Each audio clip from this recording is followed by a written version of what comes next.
योग प्राणायाम आणि ध्यान करत असताना तोंडाचा वापर करूच नाही. जेवढं तुम्ही तोंडाचा वापर जास्त कराल तेवढी तुमची एनर्जी वाया जाते, लक्षात ठेवा.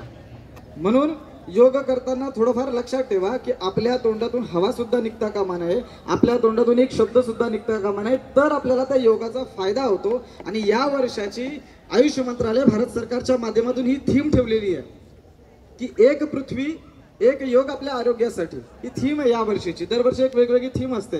आणि म्हणून आपला आजचा एक दिवस जर आपण आज योगाचं महत्त्व आपल्याला कळलं तर संपूर्ण आयुष्य आपल्याला योगा कळेल. आणि आपल्याला कुठल्याही प्रकारचा आजार, जे आजार होतात ना, इतर प्रकारचे जे रोग होतात, मागील आपण काळामध्ये बघितलं कोरोना हा प्रकार, हा फक्त आणि फक्त आपल्या इम्युनिटी सिस्टीमवर अवलंबून आहे. जेवढी आपली इम्युनिटी स्ट्रॉंग असेल, आणि इम्युनिटी स्ट्रॉंग होण्यासाठी आपल्याला योग प्राणायाम आणि ध्यान माहिती असणं गरजेचं आहे. म्हणून एक बाहेरच्या परिसरामध्ये आपण उभे राहून जे योगाचे प्रकार आहेत, सरांनी आपले प्रकार घेतलेले आहेत, परंतु त्याच्या पलीकडे जाऊन आम्ही थोडक्यात हा योगा का करायचा असतो, वृक्षासन असेल, ताडासन असेल, पतंगासन असेल, गरुडासन असेल किंवा इतर जे आसन आहेत, हे का केले पाहिजेत, कशासाठी करायला पाहिजेत, ह्याचं थोडक्यात महत्त्व आपल्याला इथं समोर दिसेल. आपल्याला त्या पद्धतीने करायचं आहे, सावकाश पद्धतीने करायचं आहे. मला वाटतं तुमचं बऱ्यापैकी वॉर्मअप झालेलं असेल. कधीही योग करताना डायरेक्ट योगा करायचा नसतो, त्याला वॉर्मअप करणं गरजेचं आहे. आपल्या शरीराचे हाडं जी असतात, शरीराच्या नसा ज्या असतात, ह्या पहिल्यांदा मोक्या होणं गरजेचं आहे. त्या मोक्या न होता जर आपण योगा करायला गेलो तर कदाचित त्या नसा एकमेकांमध्ये गुंतल्या जाण्याची सुद्धा शक्यता असते. कुठलाही पदार्थ पोटामध्ये न जाता योगा करणं गरजेचं असतं. ठीक आहे. पहिल्यांदा सगळ्यांनी सावधानमध्ये राहायचंय. हात बाजूला ठेवायचे. पहिलं आसन आपल्याला करायचं वृक्षासन. वृक्ष माहितीये काय असतो? वृक्ष म्हणजे काय? झाड म्हणजेच काय? त्याचं उद्दिष्ट काय? वृक्षासन नाव का दिलेलं आहे? प्रत्येक आसनाला नाव दिलेलं आहे, त्या नावानुसारच वृक्ष असा असतोय की कितीही जरी तुमचं ऊन वारा पाऊस जरी आला तरी तो कोसळणार नाही. म्हणजेच आपल्या शरीर आपलं एवढं भक्कम राहायला पाहिजे, त्याकरिता हा आसन आहे. तो वृक्षासन आपल्याला करताना आपल्या दोन्ही पायांवर भार जो आहे, आपल्याला सवय असते एका पायावर उभं राहायची, थोडंसं चपला पायातून बाजूला करा, चप्पल बाजूला घ्या, उचलायचं आहे. जेवढं जास्तीत जास्त वर आपल्या जांघेत ठेवता येईल जांघेत ठेवायचंय. नजर समोर पाहिजे, नजर इकडे तिकडे नकोय. नजर आपली बरोबर सरळ रेषेमध्ये पाहिजे, बरोबर 90 डिग्रीच्या, आपल्या डोक्याच्या आणि डोळ्यांचा 90 डिग्री अँगल पाहिजे. पाय हा आपल्या जांघेमध्ये पाहिजे, गुडघ्यामध्ये नकोय, जांघेमध्ये पाहिजे. नजर समोर पाहिजे, हात सरळ, नजर खाली नाही, नजर आपली समोर पाहिजे, नजर सरळ पाहिजे. नजर आपली कुठेही इकडे तिकडे होता कामा नये. शरीर बरोबर ताठ पाहिजे, पाठीमध्ये बाग नकोय. सावकाश श्वास घ्यायचा आहे. तुम्ही जर सावकाश श्वास घेत असाल तर तुमचं कॉन्सन्ट्रेशन बरोबर राहतं.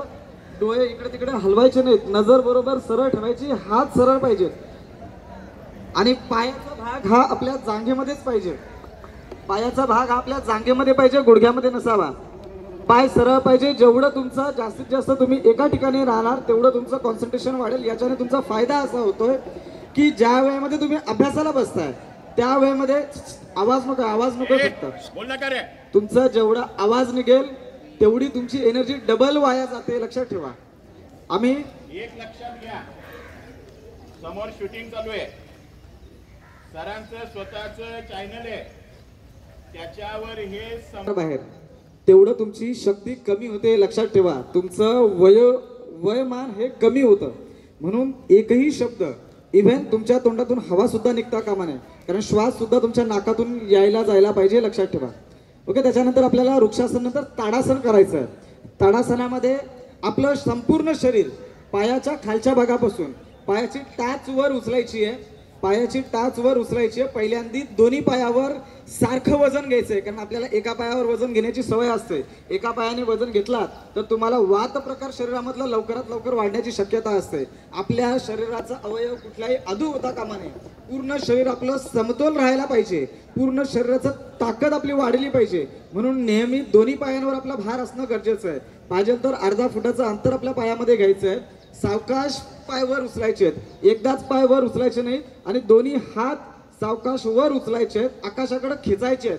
ज्या प्रकारे ताड असतोय, सगळ्यात उंच झाड हे ताड आहे, म्हणून त्याला ताडाचं नाव दिलं गेलेलं आहे. आपलं शरीर पूर्ण आकाशाकडे खेचायचं आहे. कारण हा पृथ्वीचा नियम आहे की वरच्या दिशेनं कुठल्याही प्रकारचं खेचलं जात नाही, परंतु आपण जास्तीत जास्त गुरुत्वाकर्षण शक्तीच्या विरोधाच्या दिशेने वरच्या दिशेने आपल्याला शरीर खेचायचं आहे. पायाच्या टाचा वर उचलायच्या आहेत, सावकाशपणे वर उचलायचे आहेत आणि नजर आपली समोर. कुठलाच योग करताना नजर आपली इकडे तिकडे जाता कामा नये. नाकाच्या सरळ बरोबर आपला नाकाचा शेंडा आपल्याला दिसला पाहिजे. जर नाकाचा शेंडा आपल्याला योग करताना दिसत नसेल तर आपलं मन सुद्धा विचलित होणार आहे. आपलं श्वासावर लक्ष केंद्रित होणार नाही. श्वास घेताना एकदम सावकाश घ्यायचंय, जोरात श्वास घ्यायचा नाही. जेवढं जास्त वर आपल्याला गेल्यानंतर टाचांवर थांबवता येईल तेवढं जास्तीत जास्त वर टाचांवर थांबवायचंय. सावकाश टाचा खाली घ्यायचे आहेत, हात खाली घ्यायचे आहेत. पतंगासन घ्यायचं, पतंगासन करायचंय ज्याप्रमाणे पतंगाचा शेप आहे. पतंग बघितलाय, पतंग कसा असतोय त्या पद्धतीने आपल्याला आसन करायचंय. ह्याचं कारण असं आहे की आपल्या शरीरातील जी पचनक्रिया आहे, ती पचनक्रिया सुधारण्याकरिता जे लहान आतडं आहे ते लहान आतडं ताणलं पाहिजे आणि ते पतंगाच्या माध्यमातून लहान आतडं ताणलं जातं. आपल्या पायाचे सुद्धा स्नायू सुद्धा ताणले जातात, हात सुद्धा ताणलं जातं, मान सुद्धा ताणली जाते. म्हणून पतंगासन करताना पहिल्यांदा दोन्ही पायांवर व्यवस्थित भार घ्यायचा. त्याच्यानंतर दुसरं एका पायावर उजव्या पायावर भार घेऊन डावा पाय वर उचलायचा. पाय वर उचलताना दुसऱ्याला पाय लावायचं नाही. पाय वर उचलताना हात सुद्धा सारखे आले पाहिजेत, आवाज नकोय. जसं तुम्ही मागचा पाय उचलाल तसं तुमचा पुढचा भाग वाकला पाहिजे. जर तुमचा समतोल चुकला तर तुम्हाला एका पायावर उभं राहता येणार नाही. मागचा पाय उचलताना पुढचा भाग सुद्धा सारखाच वाकला पाहिजे. तुम्ही जास्त करणार ना, हा आसन तुम्हाला रोजच्या रोज करायचं आहे.